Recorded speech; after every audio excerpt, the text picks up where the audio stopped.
I am happy to have in studio with me this morning 35th District Representative Dan Griffey. Good morning, sir. Good morning. How are you? I am well, and good to see you here as we move into week 2 of the legislature. Thought we could talk a little bit today about the committees that you work on. First, Assistant Whip is not a committee, but it is an important role in the leadership of the House. And explain a little bit what the whip does for folks. We make sure that all members are present and accounted for votes, key votes. So it's really busy in Olympia. You could have meetings all over the place. So we try to, if we can sneak a meeting during floor debates, we need to make sure that we can get people back in time for the votes. Timing that. The whip's job is to assign parking stalls and office space and those sort of things. Thank goodness I don't do that. But I do help the whip make sure that all members are accounted for and present. If they're ill or something like that, we have to make sure they get their absence excused. Okay. And so do you have kind of a sense of how the vote's going to go before the whip count is taken, or is it just the duty to make sure the vote casters are there? There are some times where leadership will ask the whips to do a poll of the membership, but most of the time we have a sense when we caucus on a bill where it's going to go. Sure. Okay.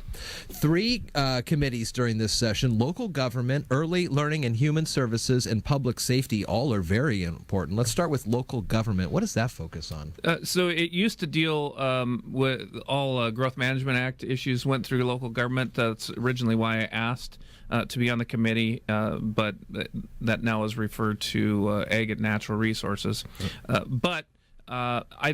Or Environment, excuse me, the Environment Committee. It deals with local taxation policies, the rules and regulations that local jurisdictions, the county or city have to follow.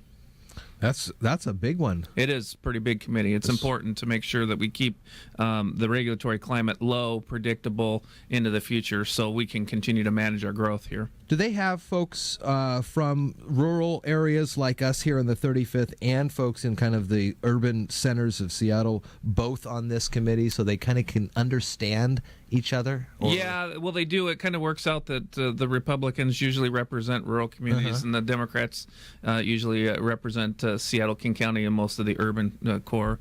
I think it is a good mix.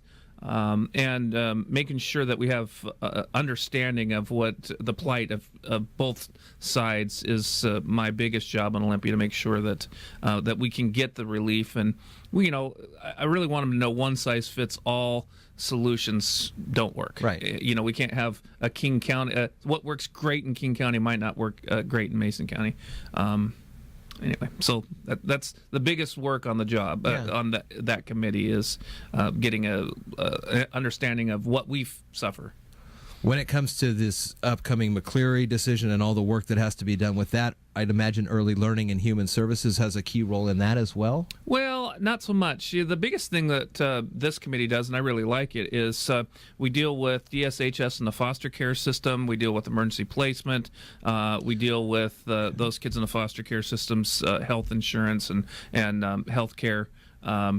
So it's a little different. I would say it's more. It's 25% early learning, and the rest of it is wellness and well-being. Okay. For youth. Okay.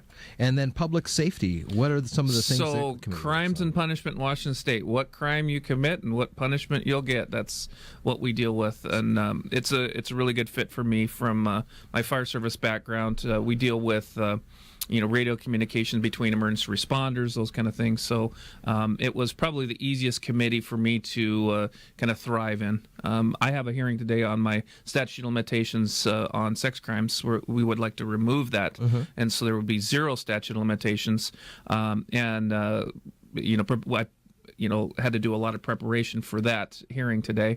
The hearing will be at 1:30. Okay. And we're really excited to move it. Last year it moved unanimously out of committee, and we're moving it really early this session. So if there's any negotiations that have to happen on the bill, we can get them done and get it out and actually get it signed by the governor this time. Oh, wow. That would be great. So we'll keep our eyes on that one as well. It's 35th District Representative Dan Griffey on the committees for local government, Early Learning and Human Services, and Public Safety. So this is the Public Safety, the committee where people will come and testify that additional penalties should be levied or penalties should be removed. Yes. And things like yeah, that. we do talk a lot about, right penalty for the right injury to society, right? So we want to make sure, all too often right now you can do, multiple theft complaints. You can steal a car 4 or 5 times before it's considered a felony. Right. A lot of people that I represent think that's a little too much, and I would have to agree with them. So it's kind of the constant yin and yang pull back and forth. What punishment someone's going to get, with the understanding that just by the act of putting them in prison, we make them better criminals. Sure. So we try to manage what that incarceration environment looks like, make sure that recidivism rate is as low as possible. There's a pretty good little model going on in the Thurston Mason Behavioral Health Organization, that triage kind of unit. Yeah. This seems to be the trend moving forward, and not necessarily just locking everybody up, but then not necessarily just letting everybody go. Yeah.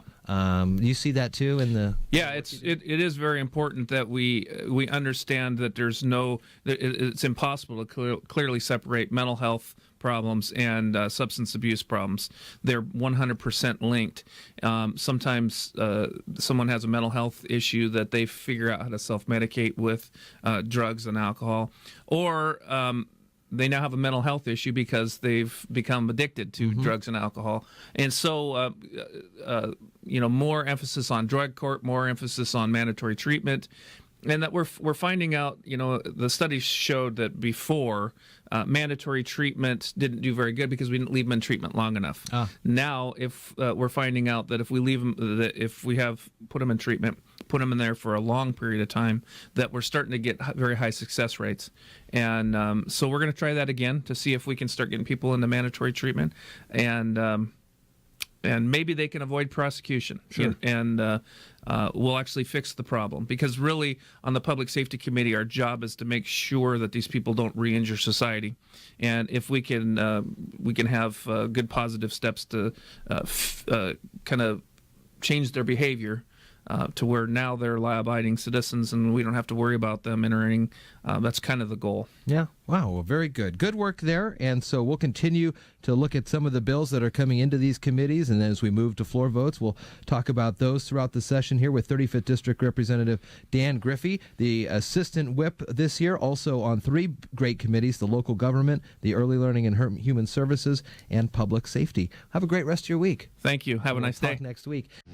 Do you know you have access to the fastest internet in Washington State? Switch to iFiber Communications right now and take advantage of our special offers. Pay only $29.95 for 100 megabit high-speed internet, or get 3 months of internet absolutely free. That's right, $29.95 for 100 megabit speeds or 3 months of internet free. Shop, stream, and game like never before with iFiber Communications high-speed internet. Call 360-427-4000 or check us online at ifiber.tv. Subject to credit approval, valid on a 24-month contract.